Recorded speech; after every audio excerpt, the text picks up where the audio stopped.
नमस्कार दोस्तों, मैं पवन कुमार केंद्र प्रदेश महासचिव एनआईएस डीएलएड उत्तराखंड। आशा करता हूं कि आप सभी लोग खुश होंगे।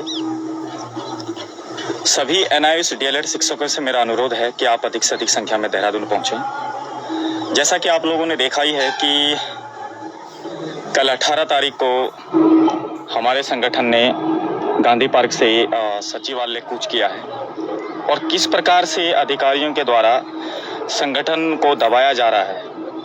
पुलिस विभाग के जो कर्मचारी है, क्योंकि उन्होंने भी अपना पीछा छुड़वाना होता है कि जल्दी से जल्दी भीड़ जाए और हमारा पीछा छूटे। अगर उन अधिकारियों से ये कहा जाए कि आप हमारी मुलाकात मुख्यमंत्री से करवाइए या शिक्षा सचिव से करवाइए, तो इस प्रकार से वो मानने के लिए राजी नहीं होते। इस प्रकार का कूच हम कई बार पहले भी कर चुके हैं। ना मुख्यमंत्री मिलने को राजी होते हैं। शिक्षा मंत्री धन सिंह रावत, उनसे हमें ये उम्मीद थी कि वो एक पढ़े लिखे वेल एजुकेटेड पर्सन है, उनको डॉक्टर की उपाधि दी जाती है, वो एक पीएचडी होल्डर व्यक्ति हैं। वो न्याय के आदेश को समझने की कोशिश नहीं कर रहे हैं। इन लोगों ने पहले से ही हम लोगों का शोषण किया है, हम लोगों को दबाने की कोशिश की है। मेरा कहने का यही मतलब है कि जितने भी शिक्षक एनआईएस से डीएलएड किए हुए जो शिक्षक हैं, वो अधिक से अधिक संख्या में देहरादून पहुंचे, क्योंकि अब करो या मरो की स्थिति आ चुकी है। क्योंकि ये भ्रष्ट सरकार किसी की सुनने वाली नहीं है। बेरोजगारों की तो ये विशेषकर नहीं सुनती है, या तो फिर जिसकी पहुंच है उनकी तो यहाँ पे वाहवाही होती रहती है। आपको हम बता दें कि पहले जब 8 अक्टूबर से लेके और 8 जनवरी सन 2022 तक जब हम लोगों ने आंदोलन देहरादून के अंदर किया था, गांधी पार्क में या एकता विहार में, हमने मुख्यमंत्री आवास भी कम से कम 2-3 बार कूच किया है, सचिवालय में भी किया है, एकता विहार में भी रहे। पिछले साल हमने भैया दूज हो, दिवाली के त्योहार है, सभी लोगों ने घर में मनाए। इन मंत्रियों ने भी मनाए, अरविंद पांडे ने भी मनाया होगा, पुष्कर सिंह धामी जी ने भी मनाया था। सभी मंत्रियों ने, सभी विधायकों ने अपने त्योहार घर में अपने बीवी बच्चों के साथ, अपने परिवार के साथ मनाया। और हम लोगों ने, जो शिक्षक लोग, एनआईएस डीएलएड के जो बेरोजगार लोग थे, हम लोगों को एकता विहार में काली दिवाली मनानी पड़ी। और 2022 की दिवाली भी शायद हमको यहीं पर मनानी पड़ेगी, क्योंकि शिक्षा मंत्री धन सिंह रावत जी और यशस्वी मुख्यमंत्री पुष्कर सिंह धामी जी और हमारे जो वर्तमान शिक्षा सचिव रमीनाथ रमन जी और हमारे जो प्रारंभिक शिक्षा निदेशक वंदना गर्ब्याल जी, ये जो जिम्मेदार लोग इस पद पर बैठे हुए हैं, या महानिदेशक जी हैं, ये लोग कोर्ट के आदेश का पालन नहीं कर रहे हैं। सबसे पहले हमें ये ठगा जाता था कि आप लोग अभी कोर्ट में हैं, आपका फैसला नहीं हुआ। एक बात बताइए आप, जब दो आदमियों का विवाद है, बीएड वर्सेस डीएलएड, जब कोर्ट में विवाद चल रहा था, तो एक पार्टी को इन्होंने असंवैधानिक तरीके से प्रवेश करवाया है और दूसरे को इन्होंने कोर्ट में ही छोड़ दिया, जबकि ये बिल्कुल भी असंवैधानिक कार्य था, न्याय उचित कार्य नहीं था। इसी बात से परेशान होकर एनआईएस डीएलएड के जो शिक्षक थे, हमने आंदोलन किया। हमने कहा कि आप आंदोलन इसको बंद करिए, भर्ती को, जब तक कोर्ट का फाइनल डिसीजन नहीं आ जाता है। कोर्ट में पहुंचाने वाली भी हमको सरकार ही है, क्योंकि जब अक्टूबर नवंबर में जब 2020 में प्राइमरी शिक्षक की भर्ती आई थी और डीएलएड जो किए हुए हैं उन्होंने भी आवेदन किए थे, और हमारे फेवर में 15 जनवरी 2021 को एक जियो जारी किया गया था। पूर्व शिक्षा सचिव डॉक्टर मीनाक्षी के द्वारा जो जियो जारी करवाया गया था, उसमें साफ लिखा हुआ था कि एनआईएस से डीएलएड जो द्विवर्षीय कोर्स है वो प्राइमरी शिक्षक बनने के लिए योग्य है। लेकिन शिक्षा मंत्री अरविंद पांडे के कार्यकाल में पॉलिटिकल प्रेशर से उस जियो को 10 फरवरी को निरस्त करवा दिया गया। उससे पीड़ित होकर ही एनआईएस डीएलएड शिक्षक न्यायालय की शरण में गए। न्यायालय सर्वोपरि है, चाहे इसमें कोई भी हो, कानून सबके लिए बराबर होता है। 2 साल हमको लगभग न्यायालय में धक्के खाते हुए हो गए हैं। शिक्षा मंत्री अरविंद पांडे ये कहते थे कि जब कोर्ट का फाइनल हो जाएगा हम तुम्हारे बारे में कुछ सोचेंगे। उस समय हमारे जो न्यायाधीश थे हाई कोर्ट के, वो राघवेंद्र सिंह चौहान जी थे। 24 दिसंबर 2021 को वो सेवानिवृत्त हो गए और उनकी जगह पे हमारे जो नए न्यायाधीश के रूप में पधारे थे संजय कुमार मिश्रा जी। उनकी खंडपीठ में प्रथम बेंच में 28 अप्रैल 2022 को अंतरिम आदेश पारित हुआ था और सरकार को कहा गया था कि आप एनआईएस डीएलएड शिक्षकों को प्राइमरी शिक्षक की भर्ती की काउंसलिंग में सम्मिलित करें। लेकिन सरकार ने ऐसा नहीं किया, क्योंकि उस समय हमारे शिक्षा मंत्री धन सिंह रावत जी भी पद पर विराजमान हो चुके थे और उन्होंने भी यही बोला था कि जब तक आपका फाइनल जजमेंट नहीं आ जाता है हम आपको भर्ती में नहीं ले सकते हैं और भर्ती पे स्टे रहेगा। जितने भी दूसरे पक्ष के व्यक्ति इन्होंने अंदर किए हैं अपनी मनमर्जी के कारण, वो लोग भी केस संख्या 350 के अधीन ये भर्ती चल रही है। तो किस प्रकार से ये कानून का जो है पालन कर रहे हैं, मुझे तो केवल उल्लंघन ही नजर आ रहा है। और अगर हम इनके अधिकारियों या पुलिस विभाग के सामने, पुलिस कर्मचारियों के सामने जो है हम अपनी बात रखते हैं, वो भी सुनने को राजी नहीं है। क्योंकि मंत्रियों का तो सीधा सरल तरीका है ना, जो भी आंदोलन में आ रहे हैं, अपनी आवाज को उठा रहे हैं, वहां पुलिस बल भेज दो, मानते हैं प्यार से तो ठीक है, नहीं तो लठ मार दो। यही तो सीखा है उत्तराखंड सरकार ने आज तक। और होता क्या है, करप्शन के अलावा इनके पास कुछ नहीं है, बेरोजगारों के लिए कुछ नहीं है। अगर हम शिक्षा मंत्री या मुख्यमंत्री से मिलने जाएं तो हमसे कहा जाता है कि अगर आपने हमसे मिलना है तो आप अपॉइंटमेंट लेकर आइए। मैं पूछना चाहता हूं उन विधायक मंत्रियों से, मुख्यमंत्री से, शिक्षा मंत्री से कि जब तुम लोग वोट मांगने आते हो, तुम कौन से हमारे घर में परमिशन लेके आते हो, अपॉइंटमेंट लेके आते हो? तो जब तुम हमारे घर आते हो तब तो अपॉइंटमेंट की जरूरत नहीं है, उस समय हम तुम्हारे भाई हो जाते हैं, आप लोग हाथ जोड़ने बैठ जाते हैं कि आप हमारा ख्याल रखिए। और जब तुम्हारे दिन आ जाते हैं तो तुम अपनी औकात भूल जाते हैं। ये भूल जाते हैं कि जिस व्यक्ति ने मुझे इस कुर्सी के ऊपर बिठाया है, आखिर मैं उसी के काम के लिए आगे आया हूं, मुझे उसका काम करना चाहिए। लेकिन हमारे साथ इस तरीके की बर्बरता की जाती है। शिक्षा मंत्री डॉक्टर धन सिंह रावत जी के ये बयान थे जब 28 अप्रैल 2022 को अंतरिम आदेश पारित हुआ था कि जब तुम्हारा फाइनल डिसीजन होगा तो हम तुम्हें भर्ती की काउंसलिंग में ले लेंगे। लेकिन कमाल की बात, इंसान अपनी ही जुबान से फिसल रहा है।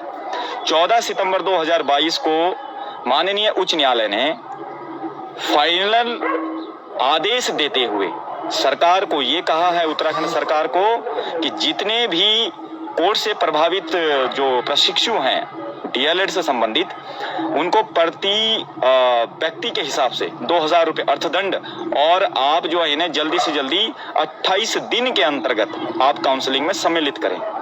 28 दिन मतलब कहने का ये मतलब है कि हमारे शिक्षा मंत्री, शिक्षा सचिव या मुख्यमंत्री जी समय के पाबंद नहीं है, वो बिल्कुल भी पंक्चुअल नहीं है। उनके लिए कोर्ट भी कुछ नहीं है। मेरे देखने में तो यही हालत है।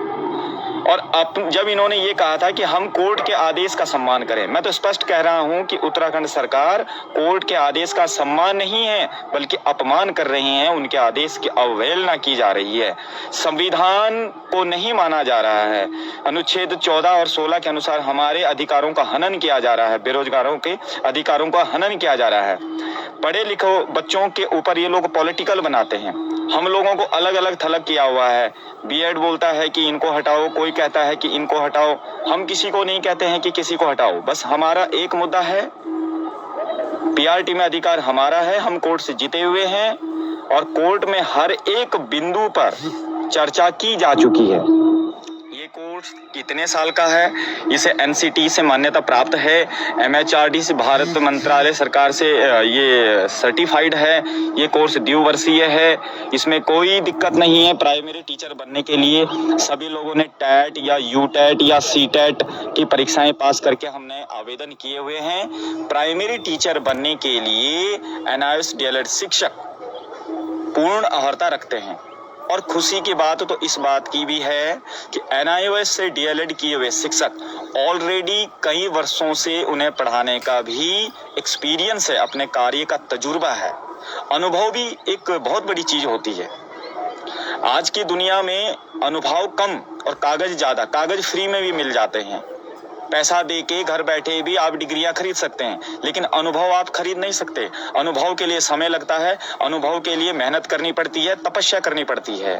मैं कहता हूं कि उत्तराखंड सरकार के यशस्वी मुख्यमंत्री पुष्कर सिंह धामी जी से मेरा निवेदन है और यहाँ के शिक्षा मंत्री धन सिंह रावत जी आपसे भी निवेदन है कि अगर संगठन जब दुखी होता है तो कभी गलत लफ्ज भी निकल ही जाते हैं, उसको आप मद्देनजर ना रखते हुए आप अपने कार्य को अंजाम दें। आपसे मेरी प्रार्थना है कि एनआईओएस डीएलएड शिक्षकों को शीघ्र अतिशीघ्र काउंसलिंग में सम्मिलित करें, कोर्ट के आदेश का सम्मान करें, नहीं तो हम 1 या 2 दिन में आमरण अनशन पर बैठेंगे और इस आंदोलन के दौरान किसी भी शिक्षक या शिक्षिका के साथ किसी भी प्रकार की अप्रिय घटना घटित होती है तो इसके जिम्मेदार डॉक्टर धन सिंह रावत जी, शिक्षा मंत्री, और पुष्कर सिंह धामी जी, शासन प्रशासन खुद रहेगी। क्योंकि हम पहले भी काफी रिक्वेस्ट कर चुके हैं, काफी प्रार्थनाएं कर चुके हैं, काफी हाथ जोड़ चुके हैं, लेकिन सुनने के लिए कोई राजी नहीं है। मैं तो यही नहीं समझ पाता हूं कि जब इन लोगों को अपना जब चुनाव का टाइम आता है और ये वोट मांगने आ जाते हैं तब ये सड़कों पे खूब दिखते हैं, लेकिन जिस दिन इनको अपनी गद्दी मिल जाए उस दिन ये हवा हो जाते हैं। एक नहीं मिलता। इनके आवास पे जाओ, यमुना कॉलोनी में हम 50 चक्कर लगा चुके होंगे 14 सितंबर से, लेकिन शिक्षा मंत्री अंदर होने के बावजूद भी पुलिस वालों को ये बोल देते हैं कि मंत्री जी यहाँ नहीं है।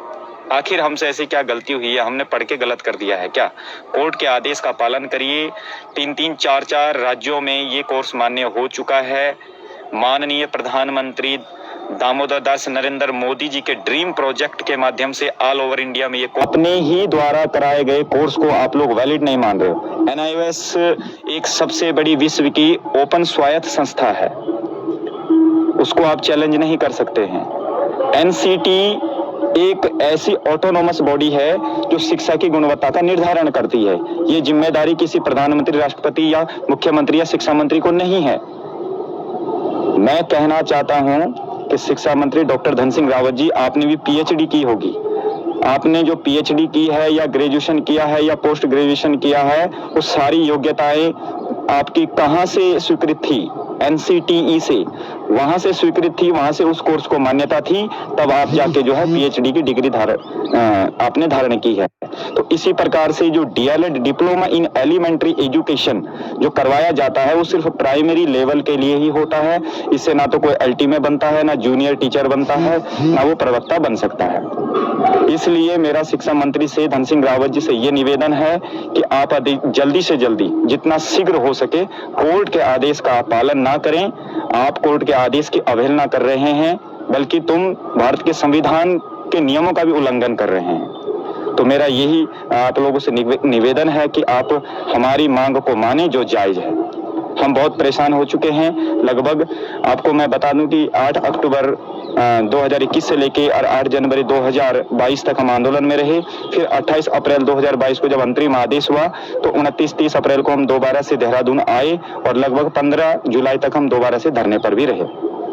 लेकिन वंदना गर्ब्याल जी जो प्रारंभिक शिक्षा निदेशक हैं, इन लोगों के कान में जू नहीं रेंगती है। इनकी सबसे बड़ी गलती तो यह है कि जब 2 मुद्दे कोर्ट में थे तो इन्होंने B.Ed को या अन्य DLED के संगठन को अंदर नहीं करना था।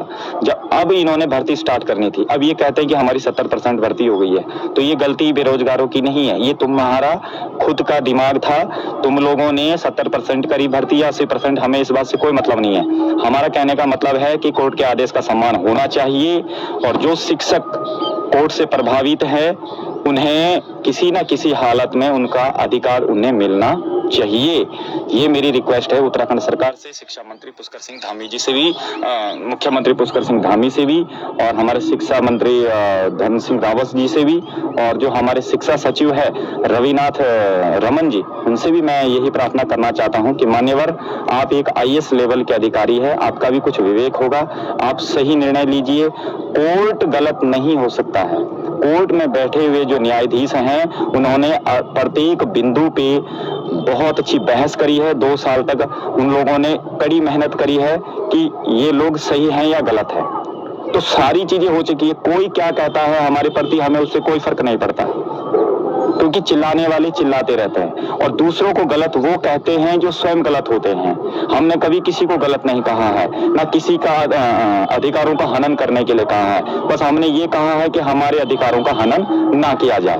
तो NIOS DLED शिक्षक जो भी मेरी वीडियो को देख रहा हो, मेरी आवाज को सुन रहा हो, मेरी आपसे प्रार्थना है कि प्लीज आप घरों से बाहर निकलिए और हमारे साथ देहरादून जुटिए और अपने अधिकारों के लिए आगे बढ़िए। अपने अधिकारों के बोलना कोई गलत कार्य नहीं है। जब हमारे अधिकारों का गला घोटा जाएगा तो हमें आवाज उठानी पड़ेगी, और हम नहीं उठाएंगे तो ये सोई हुई सरकार है। आपको मैं बता दूं कि जब से उत्तराखंड अलग हुआ है यूपी के समय से, जब पहले की बात है, तो इतना करप्शन उत्तराखंड के अंदर हो गया है। नहीं तो इतना छोटा सा स्टेट था, इसको इतना डेवलप होना चाहिए था, पर क्या करें। संविधान निर्माता डॉक्टर B.R. अम्बेडकर ने भी ये कहा है कि अगर संविधान को चलाने वाले व्यक्ति अगर सही नहीं होंगे तो संविधान भी गलत साबित होगा। तो ये लोग खुद सही नहीं है, इनको यही नहीं पता कि हम कब क्या बोल देते हैं और हम करते क्या है, बस मुंह से बोल देंगे, धरातल पे कुछ नहीं। तो उत्तराखंड की जो सरकार है, हमारा जो सारा जो लफड़ा अभी तक लटका हुआ है वो धन सिंह रावत जी पे है, जो शिक्षा मंत्री है, वो सही डिसीजन नहीं ले पा रहे हैं। और क्यों नहीं ले पा रहे हैं? कोर्ट के आदेश के अनुसार इतना स्ट्रॉन्ग जजमेंट तो मैं ये कहता हूं कि किसी की स्टेट में भी नहीं पारित हुआ होगा, जो उत्तराखंड के उच्चतम न्यायालय में हमारे न्यायाधीश न्यायमूर्ति विपिन सांघी जी और रामचंद्र खुलवे जी की खंडपीठ, द्वितीय खंडपीठ में मतलब पारित किया गया है। मैं न्यायाधीश को भी अपने संगठन की ओर से धन्यवाद करना चाहता हूं कि आपने गरीब बच्चों के प्रति जो है न्याय को रखा, अन्याय को दबाया और न्याय को दिखाया, क्योंकि सत्य की हमेशा जीत होती है, सत्यमेव जयते। तो कहने का यही मतलब है कि अधिक से अधिक संख्या में जितने भी NIOS DLED है, किसी संगठन को गलत मत कहिए। किसी अच्छा शिक्षक वो होता है जो किसी की योग्यता पे अंगुली ना उठाए, केवल खुद के बारे में सोचिए कि मुझे क्या करना है, हमें सिर्फ अपना कर्म करना है। कुत्ते भौंकते रहते हैं सड़कों में, उनको भौंकने दीजिए, उससे हमें कोई फर्क नहीं पड़ता है। हम लोग एलिजिबल हैं, पहले भी थे, अब भी हैं और भविष्य में भी रहेंगे। ये उच्च न्यायालय जी ने हमारे संज्ञान में, हमारे फेवर में आदेश दिया है, उन्होंने भी हर चीज को पढ़ा होगा, ऐसे ही नहीं। तो आप लोग दूसरों की बातों में मत जाइए कि उसने ये कर दिया, किसी ने कुछ नहीं करा। कानून पर विश्वास रखिए। हम लोगों ने पहले से भी कानून पे विश्वास रखा, न्यायालय पे विश्वास रखा, इसीलिए न्यायालय ने हमारे साथ आज न्याय किया है। और शिक्षा मंत्री को भी ये बात माननी पड़ेगी। आखिर कब तक नकारेंगे? अपना गुंडाराज बिल्कुल ना चलाएं, नियम पूर्वक चलें। जो कह रही है हमारी न्यायपालिका कि ये लोग एलिजिबल हैं, तो हमें जल्दी से जल्दी नियुक्ति प्रदान कर रहे हैं, यही NIOS DLED के सभी शिक्षकों की मांग है। और मैं दोबारा से पुलिस विभाग को भी यही कहना चाहूँगा कि जब हम कूच के दौरान आते हैं तो कृपया आप लोग जो है टीचरों के साथ सही व्यवहार करें, क्योंकि शिक्षा मंत्री हो या मुख्यमंत्री हो, इन लोगों ये खुद तो आते नहीं है सामने, क्या करेंगे? पुलिस फोर्स इन्होंने करी रखी इकट्ठी, जाओ भाई, मानते हैं प्यार से तो ठीक है, नहीं तो डंडा मार दो। इसके अलावा इन्होंने कुछ सीखा है? अरे जब ये शिक्षकों की इज्जत नहीं करते, शिक्षक संसार का सबसे बड़ा जो है निर्माता है, एक बिल्डर है, वो संसार को बनाता है।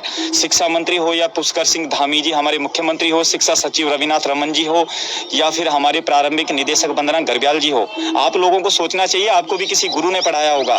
गुरु का सम्मान करिए आप लोग, तब आप आज उस कुर्सी के ऊपर बैठे हुए हैं। जब आप पढ़े लिखे व्यक्तियों का ही आदर सम्मान नहीं करते हैं, उनके भावनाओं को ठेस पहुंचाते हैं, तो आपसे क्या उम्मीद की जा सकती है कि आप देश का या फिर राज्य का विकास करेंगे? मेरा कहने का यही मतलब है कि आप जितने बड़े पद पे हैं, अपने विवेक से कार्य कीजिए और सोचिए कि न्यायपालिका ने जो आदेश दिया है वो सर्वोपरि है, वो गलत नहीं हो सकता है। तो मेरा निवेदन यही है कि उत्तराखंड सरकार जल्दी से जल्दी हमारी बात को माने, कोर्ट के आदेश का पालन करें। और सभी शिक्षकों से मेरा पुनः अनुरोध है कि आप अधिक से अधिक संख्या में देहरादून आएं और अपने अधिकारों के लिए आवाज उठाएं। धन्यवाद।